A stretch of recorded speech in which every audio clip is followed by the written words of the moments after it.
In this video, I'm looking at Kingdomino Origins, the advanced levels.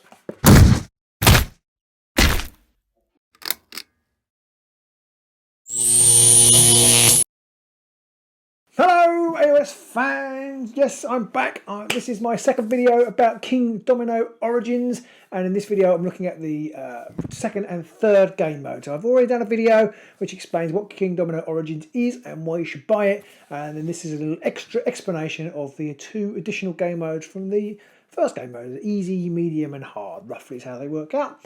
Hopefully you enjoyed that video and that's why you're here to watch this one. If you haven't watched that video, perhaps go back and watch it first, but though if you're just looking at how to play the second and third game mode, you're in the right place. Stay tuned.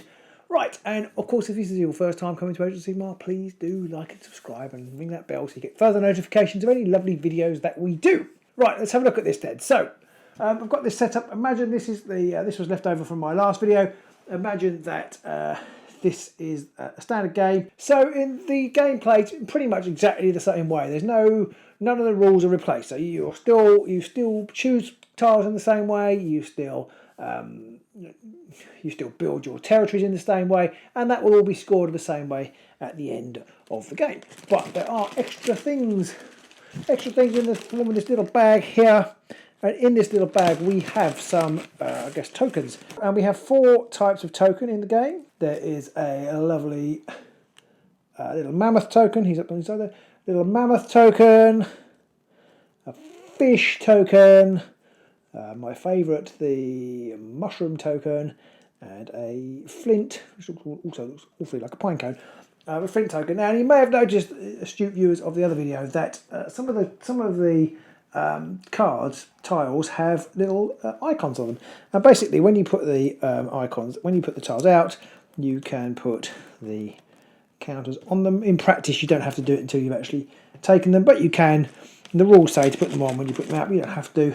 So now you're playing for these as well. So when you select a token, you would, so supposing I ended up with my green man on this one here. When I took that token, I would take these two fish, and they would go there like that. Now, if I was playing this game, I would also already have a flint on there, and a flint on there, and a mammoth on there. So what do? Well, in game they don't do a lot, but when scoring at the end, they do. You do have to keep an eye on things in the game. Whoever has the most of any particular type, whether that be one or more, they win control of these little tokens, which are extra scoring tokens at the end of the game. So there's 3 if you're in control of the mammoths, the grasslands ones. 4 if you've got the fish. You see these are totems. There's a little fish totem there. And then there's 5 if you've got the mushroom token on the forests or jungles, and 6 if you've got the flint token on the stone grounds type things. So, and whoever has the most tokens at any one time wins that. So if you've got 2 tokens and somebody else has 1 token and they get an extra token, you keep the token, so you stay on that. So they've got to get to 3 to take it off you. And then right at the end of the game, you add these points. Whoever has these, you add them to the points. So you score whatever you score for your regions, and then you add 6 if you're in possession of this one, 5 if you're in possession of this one, etc., etc. And you can score any number. You can score any number of these as is allowed.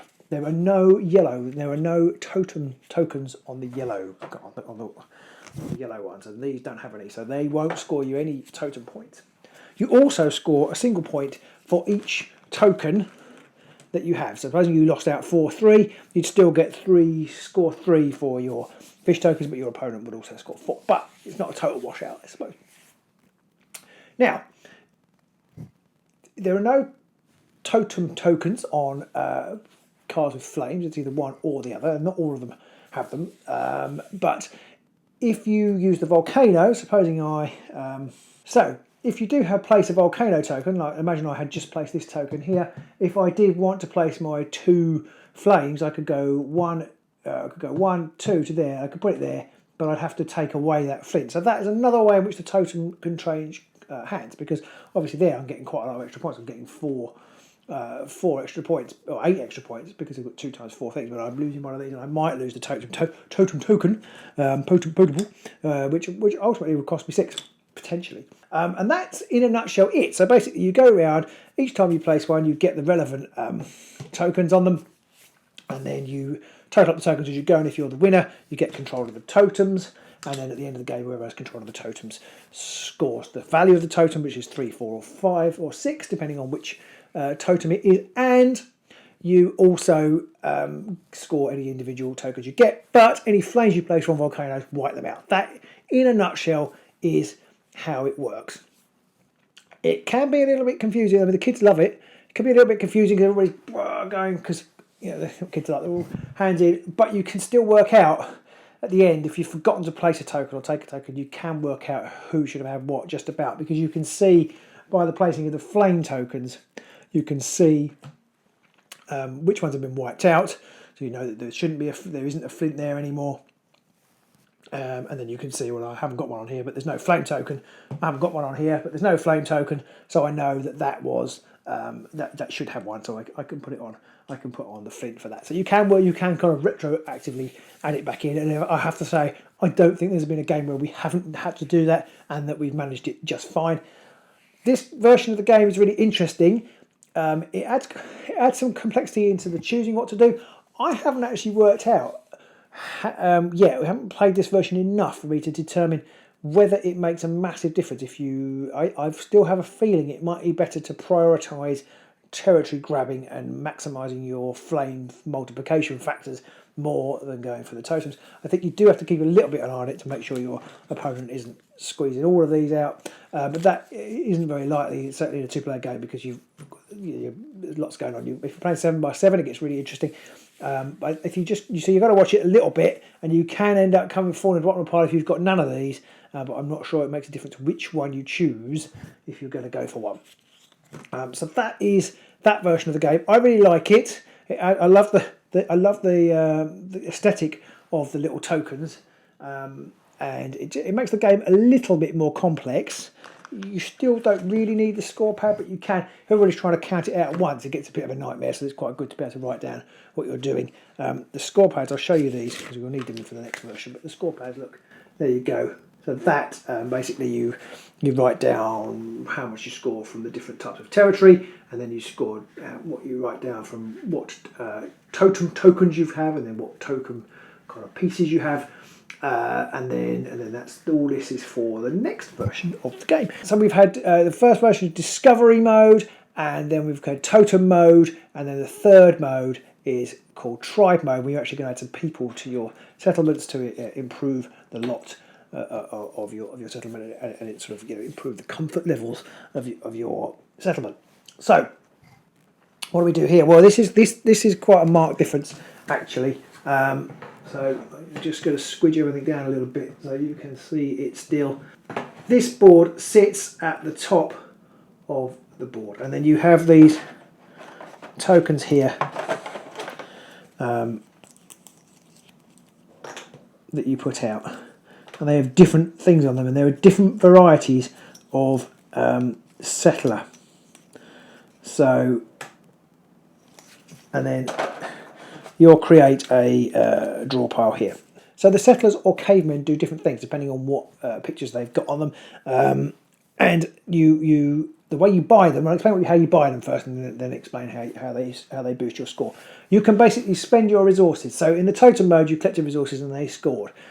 In this game, you collect the resources, but you can't score them at the end. So it doesn't matter how many you've got left at the end of the game. You don't collect the totem, the totem tokens that give you the big sort of 6 payout or 4 payout or whatever. You don't collect those, and also the little wood counter don't score you anything either. So all they're used for in this game is for buying settlers, cavemen. So it can be any 2 different ones. Basically, we'll pick one of these. So if it doesn't matter, it's a bit. It kind of has all the combinations here. I just think it's almost more confusing than it needs to be. You can effectively just purchase you just purchase any 2. So you can get rid of two. They're going to be different. So you can get rid of 2. It's like a fish and a flint, and then I can purchase this one. It doesn't matter which this one is. And this one is a fishing child. It earns 3 points per fish found on any of the 8 squares. So I can put this here, like that, and then at the end of the game, so only at the end of the game, I'll get 3 points for each fish I had here. So at the moment, I've got to think about how I'm building it, but if I was going to come this way and build, I'd be looking at trying to get some fish there to build. But of course, that isn't actually a fish; that's just a fire one. So that was a bad choice. This token here does have a fish in it, so I'd be trying to get a fish there, and then so a fish token will go on there, and I get 3 points for that one and 3 points for that one, which means you have to be really careful when thinking about where to put your volcanoes, because suddenly you don't want to multiply your I don't want to multiply my ocean squares anymore, because I want to make sure that the fish don't get wiped out, because I'm going to score three per fish. So that is, in a nutshell, there are two different types of caveman. There are hunter-gatherers and warriors. The warriors are pretty straightforward, and these are represented by the warriors. This is actually the best warrior. There are three kinds of warrior. There's an oafish warrior, which is that one, and there are three Amazons, which are female warriors. So they go, I'll put one of those out. There's a female warrior. As soon as you take one of these, you do replace the counter there. So that in a nutshell is how you place your cavemen. There are a couple of other things. You can't place a caveman in a fire square, so you can't put it there, you can't put it there. If you use a volcano, and you will burn them away if you wanted to put flames on the square they're in, so that's something else to consider. Another thing you can do is you can, if you don't like any of those, you can burn 4 of different types of resource and just take the top card without knowing what it is, which may or may not be good. I'm not really sure. I'm not sure it's ever worth it. I could be wrong. You take the chance. I haven't played this version so much. My children, my youngest in particular, he finds it a little bit tricky and would rather play the simpler versions, which is absolutely fine, because they're still really good fun. So we haven't played this one that much. But let's put these two back.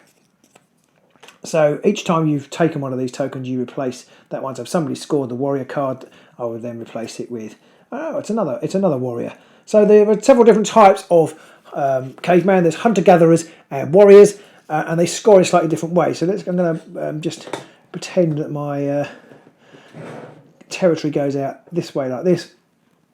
There's no problem with putting cavemen in squares with resources in, that's fine. So let's imagine I managed to get a warrior here and a warrior here, so 2 next to each other. They would score, there's 2 warriors next to each other. They have to be contiguous, so that will score be 2, and then they score the number of points. So these are both worth 2 each. So the 4 times 2 is 8. Now, if I was really lucky and I managed to get this one as well, the only 3 in the pot. There's the warriors. There's 4 warriors that score 1, 3 warriors that score 2, and 1 warrior that scores 3. If I was able to do that, which would be pretty amazing, I get 3, and then I multiply that by 4, 7. So I get 21 points for that combination, which is pretty great.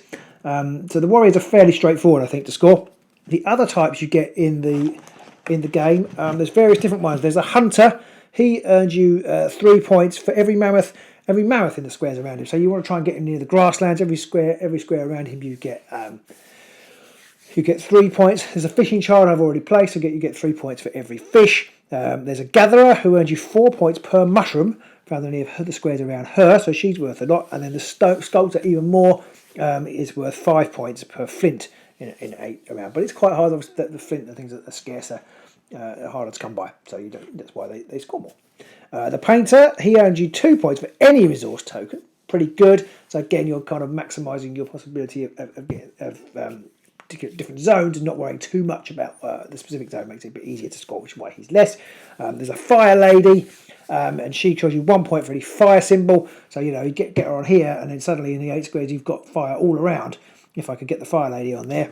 So here's the fire lady right here. Look, so I put her there, and I'd score 1, 2, 3, 4, 5, 6, and whatever had ended up in this corner here. If I ended up with anything down there, and there's a shaman who basically will reward you for maximising. This is the shaman. He rewards you for maximising any cavemen you have around. So here he's got 1, 2, 3 in the 8 squares around him, and he would score 2 points for every caveman, and that is essentially it. So at the end of the game, it scores pretty much in the same way as exactly the same way as the discovery mode, vis-a-vis the areas you've scored, areas of territory you've got. So again, you're looking at for flame tokens and the number of contiguous squares, but then you just have to count up the different variants of cavemen that you've put down and how much they score, and you total it all up. In here, it's all graphically driven, so you've got 3 per mammoth guy, 4 per mushroom person,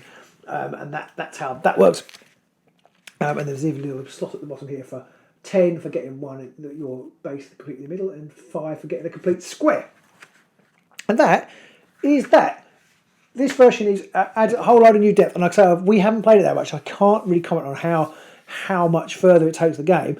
There's a definite trade-off between trying to pay for your cavemen and get them in the squares that give them points. So I was thinking, I can get that one, that gives me the flints, and then I can buy them, and then I can put her there and she'll score because she's got flint around her. But you have to think, it's actually the resource that's important, not the square with the flint token. It has to still have the little wooden token on it.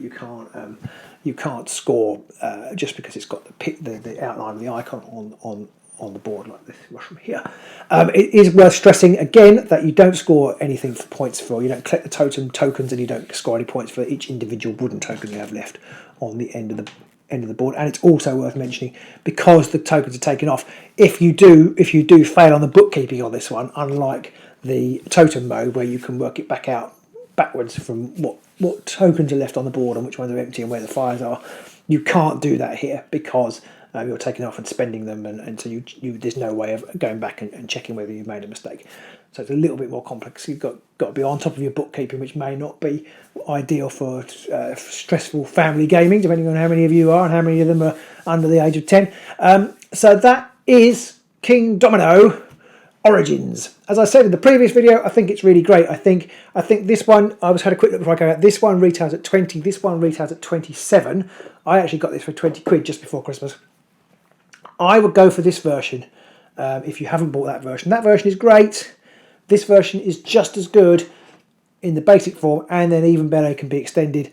But to be honest, either are great for family games. That's good. I mean, we've been playing it for 5 years and really enjoying it. And but Origins has given it a new lease of life, I suppose, because we get quite a lot of games in and out of the house, and my kids are a bit blasé about it, I suppose. But this is fresh and new and interesting. But I think it's going to stay fresher, because as they get bigger, I suspect we'll probably, as my youngest gets older, we probably won't play the basic version anymore. We'll move on to the totem version, then hopefully onto the settlement version. I forgot already what it's called. Tribe mode. So yeah, so that's it. Do let me know what you think. I hope this video wasn't too garbled. I hope it made sense. If you've got any questions about Kingdomino or Kingdomino Origins, do stick them in the comments below. If you've got any great family games that you think we should check out, then do put that in the comments below. We'll try to get to them. We'll see how we're doing. My gaming budget is already under scrutiny from Mrs. Brooks, but we'll have to see how that goes. She's very forgiving, really. So yeah, do like, subscribe, follow, tell all your friends about us, and we'll see you soon on the Agents of Sigmar.